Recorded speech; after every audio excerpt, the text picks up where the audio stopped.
unlike every other girl who was attempting to become the queen, Esther was trying desperately to stay away from the palace. All this happened Bishnas Sheba leMalchus Achashverosh, in the 7th year of the reign of Achashverosh. And Esther was thrown into the palace. She became the queen.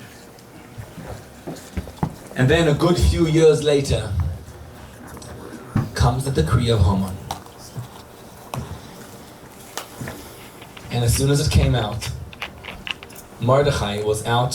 He was calling and he was crying. And he was putting on sackcloth. And he was putting on sackcloth and ashes and he was crying.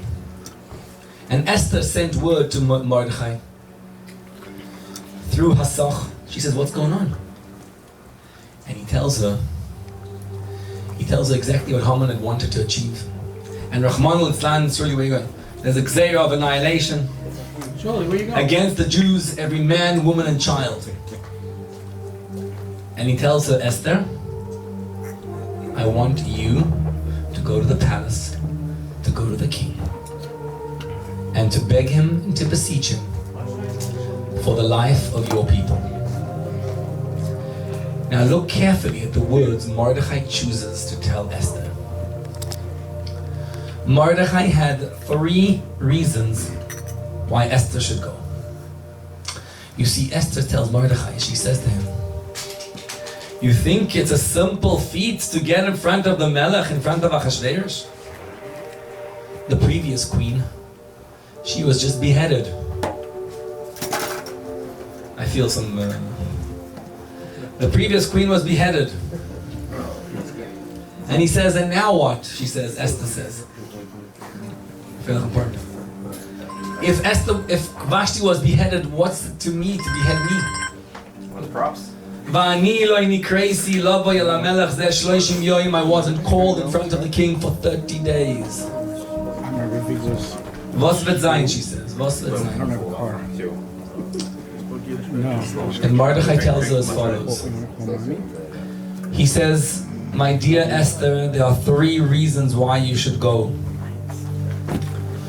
Reason number 1, he says, Al tedami v'nafsheich li'moleit beis hamelech mikol ha'yehudim. He says, don't think that you are going to survive because you're the queen.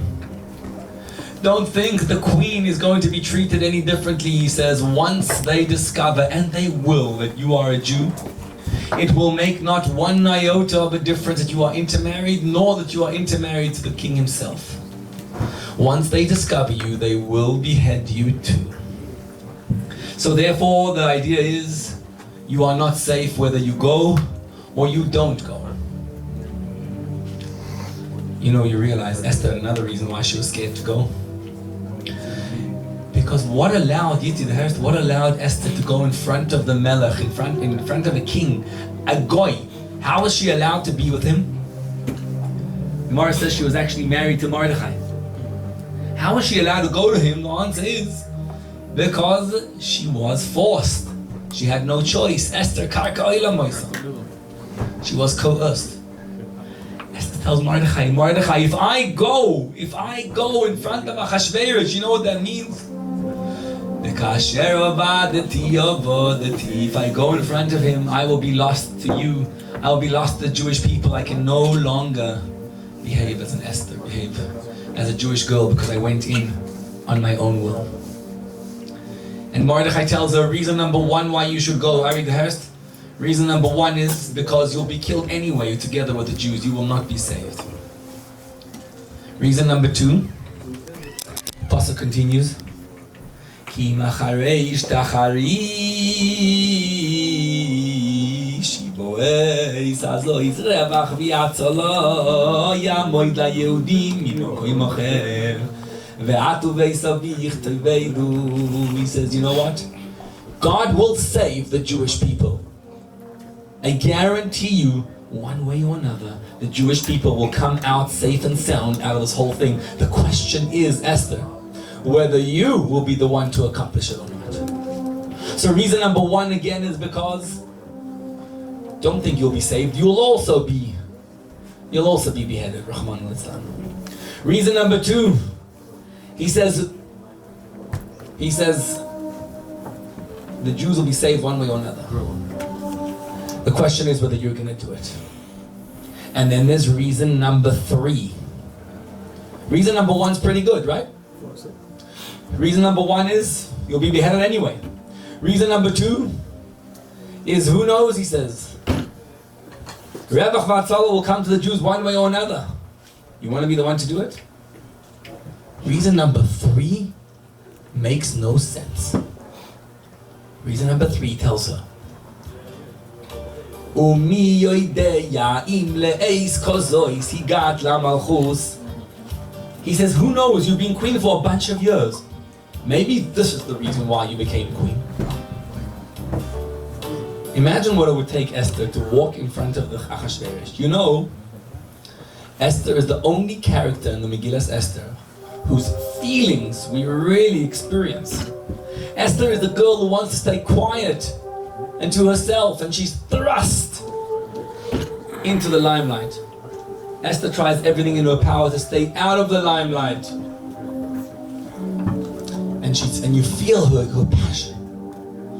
What does Mordechai tell her? He says, number 1, you'll be killed anyway. Number 2, the whole history is resting on your head. And number 3, who knows if this is why God didn't put you in this position. Maybe this is your job. Is that a convincing reason? Number 1, he says, maybe this is your job. He doesn't say for sure this is your job. He says, maybe this is your purpose. Esther had been queen for numerous years, 5 years, 7 years. She's been queen already. He says, maybe, all the suffering that happened, who knows, maybe it's for this moment. Is that a svara to get her to go? Why does he say maybe? Tell her this is your reason to go. And second of all, how inspiring is that or not inspiring? He says, this is your job. It's your job. If you tell me my life depends on it, the whole history, all Klal Yisroel, fine. But she says, maybe it's your job. Maybe this is what you're going to do. And why does he say maybe? Esther's about to walk in front of Achashverosh. And there's the most stunning sikha of the Lubavitcher Rebbe in 1962 on Purim. We explained the Vart. And he showed us how this experience of Esther is the most powerful experience that every single one of us faces all the time, all our lives. And if we can understand what it took Esther to get into the limelight of history and to be able to walk into that point and to decide to change her fate, and effectively at that point the entire Megillah, the entire history, the entire Klal Yisrael, those words, those immortal words of Mordechai, which seem so uninspiring. Umi yoideya, who knows? Im le'eis kazoi sigat la'malchus. Who knows if this is the reason why you got to the Malchus?